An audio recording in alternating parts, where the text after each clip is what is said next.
Spider-Man Homecoming Best Action S. What's up, web slingers, and welcome back to the channel. Get ready to swing through the streets of Queens because, today, we're diving headfirst into the absolute best, most heart-pounding action sequences from Spider-Man Homecoming. We've got them all lined up in glorious 4K, so you won't miss a single detail of the webtastic action. This movie changed the game, bringing our friendly neighborhood Spider-Man into the MCU and giving us a hero still finding his way. That's what makes these fights so special. They're not just about power. They're about a kid learning what it truly means to be a hero. So grab your popcorn, make sure your web shooters are fully loaded, and let's get into the action. We re-kicking things off with one of the first real tastes we get of Spidey's street-level heroics, the ATM robbery. This scene is pure gold. It's not some city-destroying battle. It's a local bank. And the bad guys aren't aliens, they're just regular dudes with some seriously overpowered Chitauri tech. And look at Peter's entrance. Flipping in, quipping away, and completely underestimating his opponents. The way he casually leans against the wall, asking about their heist-y outfits, is classic Spider-Man. But then, that anti-gravity weapon goes off, and chaos erupts. The visual of everything, including the ATM machine, floating around is just spectacular. This fight perfectly sets the tone for the whole movie. Peter is cocky but ultimately good-hearted, and he learns a valuable lesson here: don't get too comfortable. He manages to stop them, but not without a ton of collateral damage, reminding us that he's still got a lot to learn. It's a messy, funny, and incredibly well-choreographed introduction to the stakes. Alright, let's move on to the Washington Monument. This sequence is pure tension from start to finish. It's a masterclass in building suspense. Peter isn't fighting a supervillain here. He's racing against time to save his friends, including Liz, from a malfunctioning Chitauri core. The stakes feel incredibly personal. What makes this scene so brilliant is seeing Peter forced to use his intelligence and resourcefulness, not just his strength. He's outside his comfort zone. Literally. There are no skyscrapers to swing from, just the sheer face of the monument. The shots of him scaling the obelisk, with the helicopters circling and the police below, are absolutely breathtaking in 4K. And that moment when he has to break through the window? You can feel his desperation. The fear in his eyes when he sees the elevator plummeting is so real. This isn't Spider-Man the Avenger. This is Peter Parker, a terrified kid, pushing himself to his absolute limit to save the people he cares about. The relief when he catches the elevator and gets everyone to safety is palpable. It's a defining moment for his character. Now, for one of the most visually stunning and emotionally powerful scenes in the entire movie, the ferry sequence. This is where everything escalates. Peter, trying to prove himself to Tony Stark, decides to take on Vulture and his crew all by himself. The ambition is admirable. The execution, not so much. The fight choreography on the ferry is incredible. You have Spider-Man zipping around, trying to contain multiple threats at once, while Vulture soars above, methodically picking his targets. The detail you can see in 4K is insane, from the sparks flying to the intricate design of Vulture's wings. But the real showstopper is when Vulture's weapon backfires and literally splits the ferry in half. The sound design, the visual effects, it's awe-inspiring. And Peter's reaction is what sells it. The panic, the desperation as he tries to hold the two halves of the ship together with his webs. You see the immense strain on his body. He's giving it everything he has, and it's still not enough. It's a truly humbling moment.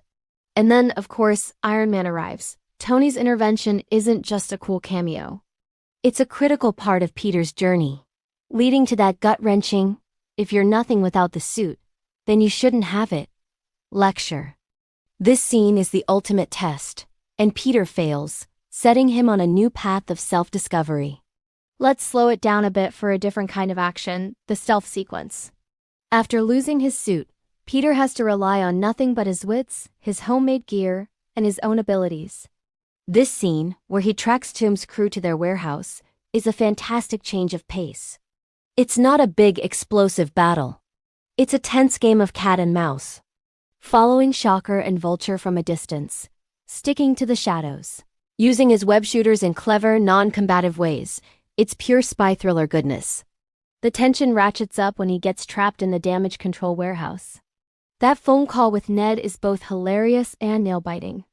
It showcases their amazing friendship and adds a layer of relatable high school awkwardness to a life-or-death situation. This part of the film is crucial because it proves that Peter Parker is the hero, not the suit. He's resourceful, brave, and determined even when he's just a kid in a hoodie and goggles. It's a powerful statement about the core of his character, and it makes his eventual triumph that much more satisfying.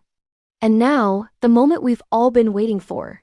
The final confrontation between Spider-Man and the Vulture. This is what the entire movie has been building towards. It starts with that incredibly tense car ride, a masterclass in suspenseful dialogue, and explodes into a full-on aerial assault. The battle on the invisible plane is just phenomenal.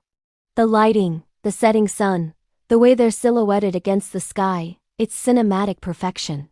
You can feel every hit as Vulture, in his powerful, terrifying suit, completely overpowers Peter. He's faster, stronger, and more ruthless.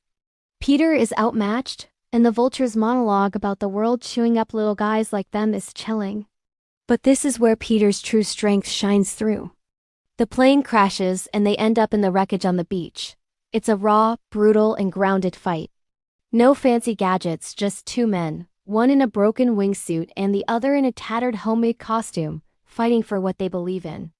The climax of this fight is what truly defines Spider-Man. Vulture's wings malfunction and are about to explode. He's defeated, buried under rubble, and Peter could just walk away. It would be justice.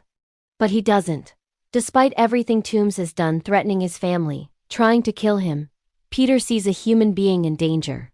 He struggles, lifts the debris, and pulls his enemy from the fire. In that moment, he proves he's a true hero. It's not about winning the fight. It's about saving a life, even the life of his foe. He chooses compassion over vengeance. It is a powerful and mature decision that solidifies his place as a hero worthy of the name Spider-Man. He webs Toomes up for the police with a little note, his classic humor returning. But he's clearly changed by the experience. He's no longer just a kid trying to impress the Avengers. He's a hero in his own right. And there you have it, folks. From a botched ATM robbery to a life-altering battle on a beach, the action in Spider-Man: Homecoming is more than just spectacle.